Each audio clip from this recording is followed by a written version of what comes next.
Welcome, everybody.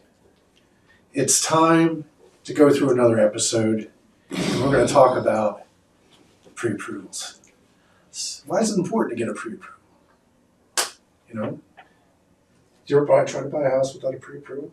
No, because that means I wouldn't have any money that I can actually. That is a penalty. Oh, yeah? It's a yellow flag. I need 2 of those for a red one. Yeah.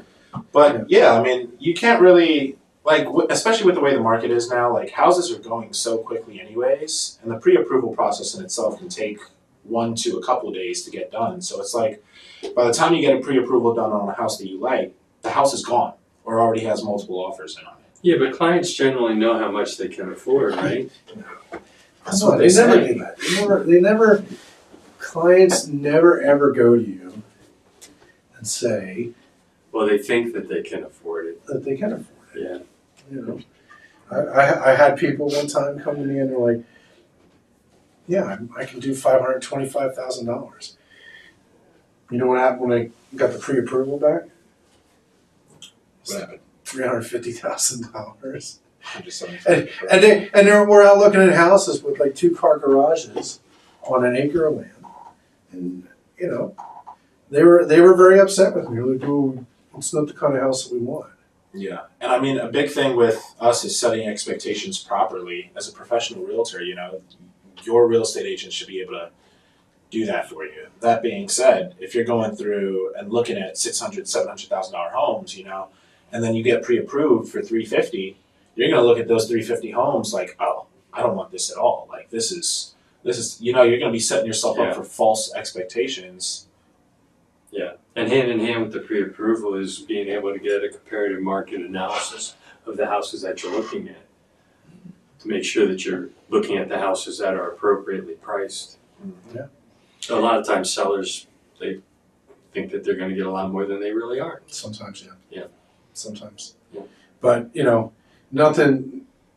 when I sit down with clients, I'll sit down with them and say, well, when we go out and we look at houses, do you want to be disappointed when you go out and I don't want to go out and take you out to see a house, right? I go take you out to see the house. You're like, oh my God, this is the best thing ever. Yeah.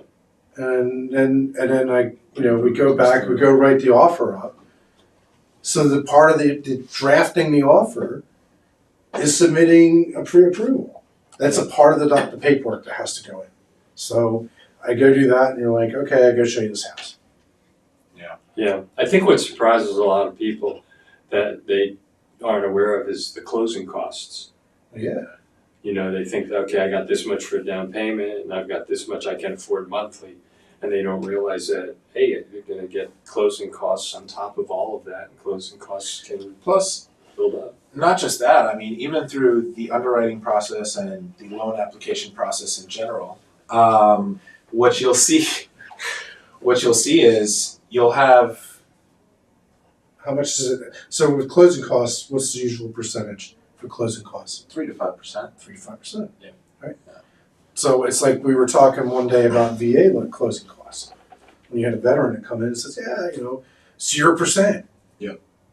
There's still the 3 to 5% that goes in with that. So if you're putting down 20%, you got to add another 3 to 5% to that 20%. Yeah, the 0% that you mentioned, that has to do with the down payment. Down payment. Yeah, VA loans generally don't require a down payment for their clients, but if you do a VA loan, do you have to do 0% down? No, you don't have to. You don't. But a lot of times that's the advantage that That the client thinks he has. He doesn't have to do a down payment. He just has to have the loan, and then they don't know that closing costs, I have to pay something. I usually do about 5 to 6 veteran client deals a year.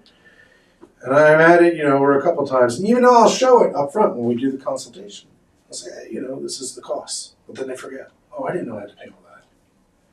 Yeah. I mean, even then, I think you can run into people who either know that or find that information out and tell themselves, oh, well, I have that extra money sitting in my bank account, I can afford this house. And it's like, there's a ton of other factors that play behind the underwriting and loan process. Like, depending on the type of loan you're going for, how long you've been employed, your job status, whether you're in between jobs, whether you have a car loan.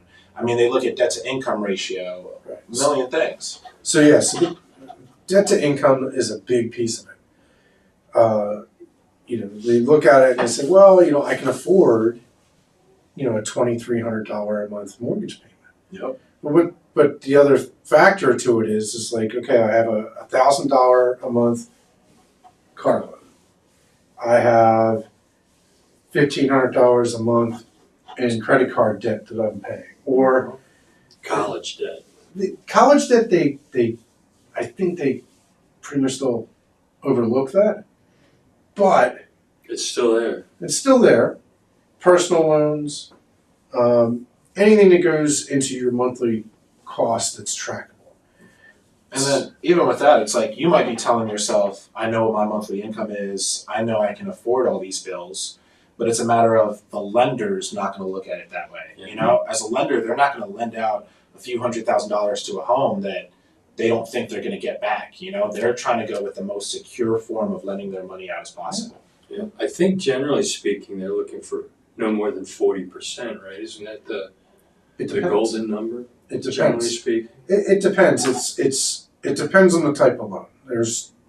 And it depends on the bank. Yeah. Some banks they'll lend out at as high as 55% loan or debt to income. Hmm. Some they don't do more than 42, 43. Yeah. But it also depends on the loan product. Like if it's VA, some VA loans they go higher with debt to income. Some banks they'll go from 46 to as high as 55. It all depends. It depends on what the market condition is and what's going on. Yeah, just going back to the VA thing. Yeah. That is something that I've just learned, and that is actually I should have known this, but you might not have to pay a down payment, but an offer with a 100% loan is not looked on favorably. Well, yeah, because there's less skin in the game. Exactly. So they see it as, well, okay, there's more risk because if they walk away, there's nothing out of their pocket. Versus if somebody is putting down 20, 25% or more, they have a lot more skin in the game. Right. Yeah. And that's separate from the deposit, but yeah. Yeah, it's you have more money there to do the transaction. Exactly. And people look at that like, oh, he's got money in the bank. Versus somebody that doesn't. You just walk away. Who cares? Yeah. Yeah. Yeah. And I mean, to you guys, what are some of the biggest things that you'll see someone says when they don't want to get a pre-approval?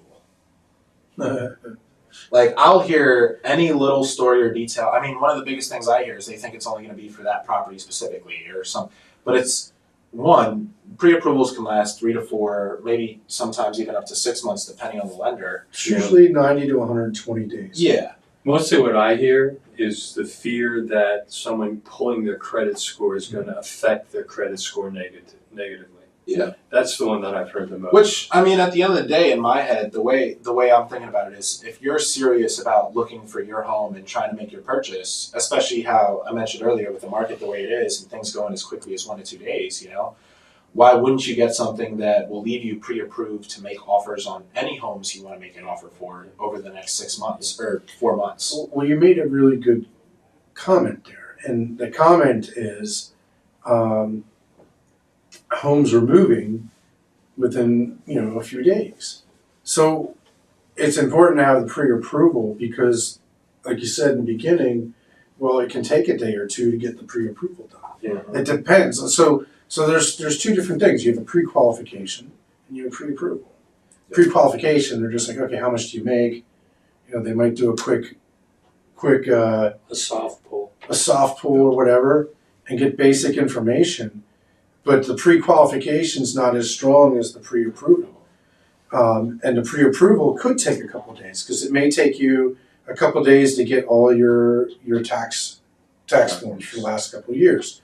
It may take you a little while to get your bank statements, your W-2s, all the documentation that they're going to use to underwrite your loan.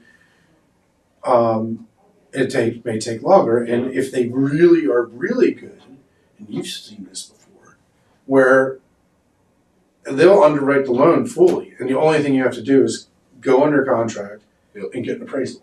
Yep. And it's pretty much a done deal. Yeah. So it's really important. So if you take those 2 days, 3 days to have to do that process, you might miss out on a house that you might really, really like. Yeah, because most of the time you're going out looking at houses on the weekend.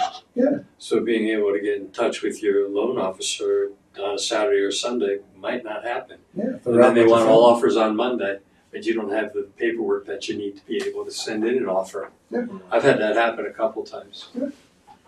Yeah, I mean, back to your question though. That's one. Things that might hold up. Why do they think that they shouldn't get a pre-approval? Well, here's a question though, okay? Because let's say you're buying a house for $350, you get the pre-approval for $350, Mm. but then you go out and you look at several houses, and there's another one that you actually want to make the offer on, but that one's $360. Mm. Now you got to get another pre-approval. You got to get it higher, yes. But do you want to make sure that you cover all bases by your first pre-approval being at the ceiling? That way, I mean, then now you're giving away information that you might not want to give away. Well, Because now you're letting them know, well, okay, I'm offering $350, but they can afford $400. well, so obviously in the beginning, it's best if you get their ceiling. Right, Now, when for our benefit, because then we know exactly how much they can afford. right, But the thing is, though, is when you're submitting the offer, yeah, and I do this a lot with my clients, is I'll have the loan officer issue me a property-specific one that only has the pre-approval for amount for that property. Because I don't want to show all my cards. Would you in advance say, okay, we're going out to look at properties, this one's $360, this one's $350. I know that they're pre-approved for this. I want a pre-approval letter for $350 and I want a pre-approval letter for $360. So, no. Why? Because I'll call the lender up and say, hey, I need this. Well, what if you can't get them on a weekend? So we're talking about getting the pre-approval ahead of time. I like to have it. Well, one, I try to get lenders that are local, You're right. and I like to get lenders who are available on the weekends when I'm working, or when you guys are working. Yeah. Because if they're not available on the weekend when I'm I have other lenders out there. They don't work on the weekend, Right. and I'll tell the client, I say, well, why don't you use a local lender? This guy I trust. If I call him on it at 8 o'clock at night or 3 o'clock in the afternoon on a Saturday, they're going to turn around. So how did I do playing devil's advocate? Yeah. So it's important to have that lender Yeah, it is. that is there, who's available to you to be able to answer the questions, be able to get a pre-approval out to you or adjust it as necessary. Yeah, and that goes back to why it's important to have a buyer's agent represent you. Absolutely. Anything to add there, Lucas?